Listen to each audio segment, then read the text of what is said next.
ఈ రాష్ట్రానికి ఏమైంది? ఈ రాష్ట్రానికి ఏమైంది రేవంత్ రెడ్డి సర్కారులో? ఉదయం పేపర్ చూడగానే ఒక రియాల్టర్ హత్య, నిన్న పేపర్ చూడగానే కుకట్పల్లిలో 50 ఏండ్ల మహిళ హత్య, ఈరోజు పేపర్ చూడగానే 40 లక్షల రూపాయలతోటి ఒక వ్యాపారి పైన దాడి చేసి 40 లక్షల చోరీ. ఉదయం పేపర్ చూడగానే యూరియా కోసం బారులు తీరిన రైతులు, పేపర్ చూడగానే కలెక్టర్ కోసం గోడ దూకి గురుకుల పాఠశాల విద్యార్థులు ప్రయత్నం. ఈ విధంగా రేవంత్ రెడ్డి సర్కార్లో ఈ రాష్ట్రానికి ఏమైంది అని అనిపిస్తూ ఉంది నాకు. నిత్యం ప్రజల ఆర్తనాదాలు, రైతుల యూరియా కోసం గోస, ఇవాళ ఫీజు రియంబర్స్మెంట్ రాలేదని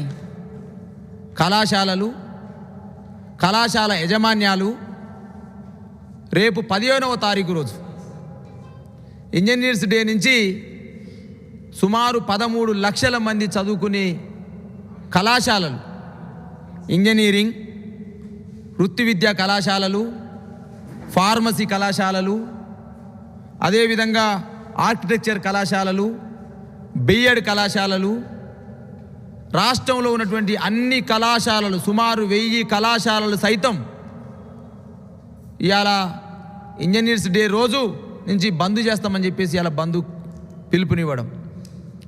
ఈ విధంగా మరి ఈ ప్రభుత్వం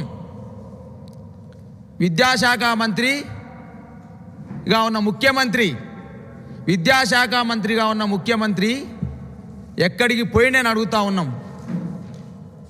ఇన్ని రకాల ఇబ్బందులు పడతా ఉంటే కళాశాల యాజమాన్యాలు అన్నమో రామచంద్ర అని చెప్పేసి వాళ్ళు కళాశాలను నడిపేయలేమని చెప్పేసి నిన్న హైయర్ ఎడ్యుకేషన్ వద్ద చైర్మన్ ఛాంబర్ వద్ద ధర్నా చేసిన దుస్థితి చూస్తే ఈ రాష్ట్రంలో విద్యాశాఖ మంత్రి ఎక్కడని అడుగుతూ ఉన్నది. ఈ రాష్ట్రానికి విద్యాశాఖ మంత్రిగా ఉన్న రేవంత్ రెడ్డి ఎక్కడని అడుగుతూ ఉన్నది.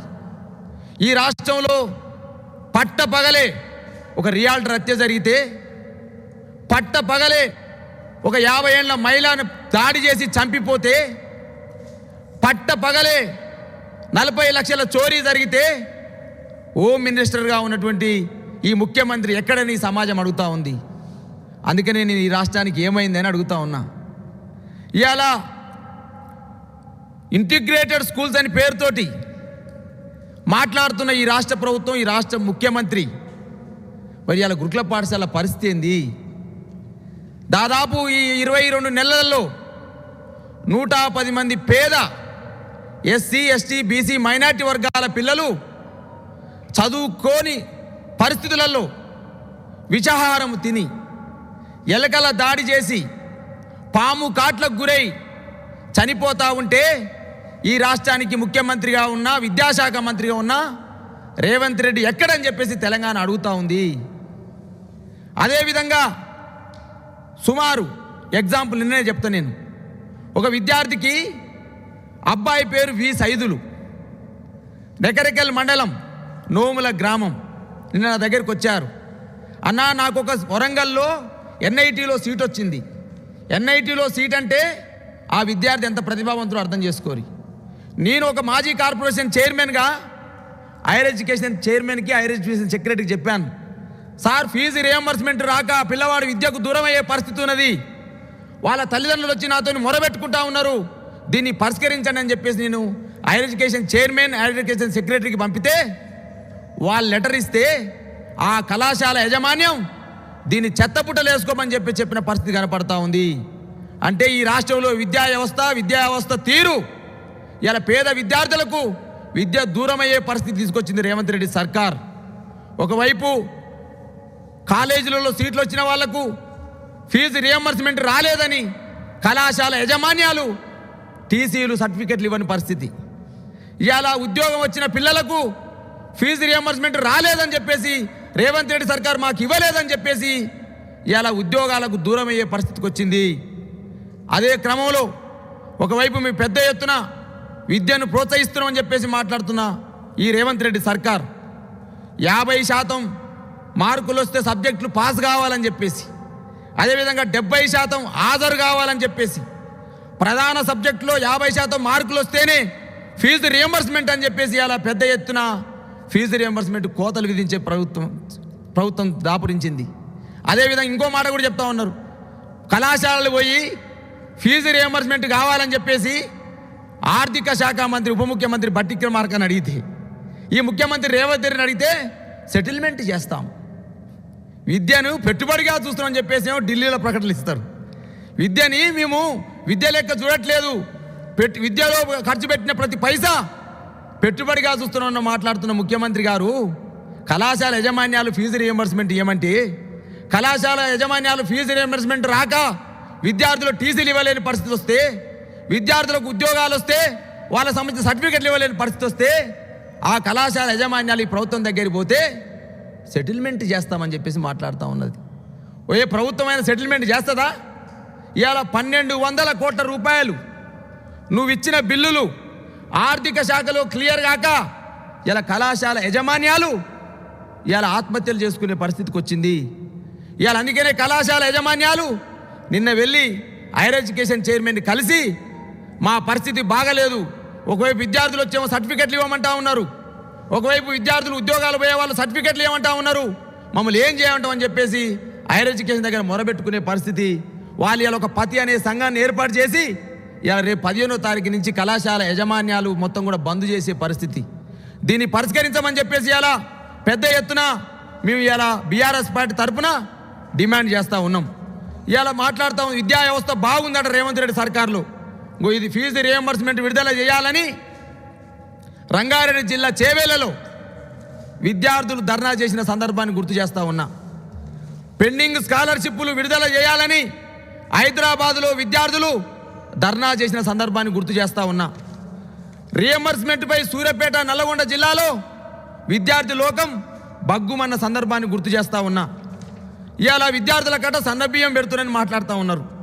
ఇవాళ అడ్లూరి లక్ష్మణ్ గారు కొత్తపల్లి అనే ప్రాంతంలో కరీంనగర్ శివార్లో చింతకుంట సాంఘిక గురుకుల పాఠశాలలో మంత్రి గారే సందర్శిస్తే, ఆ మంత్రి గారు సందర్శన సమయంలో పేద పిల్లలకి మేము సన్నబియ్యం పెడుతుందని చెప్పేసి ప్రగల్భాలు పలుకుతున్న ఈ ప్రభుత్వం దొడ్డు బియ్యం అంతే మంత్రి గారే సీరియస్ అయిన సందర్భాన్ని గుర్తు చేస్తూ ఉన్నా.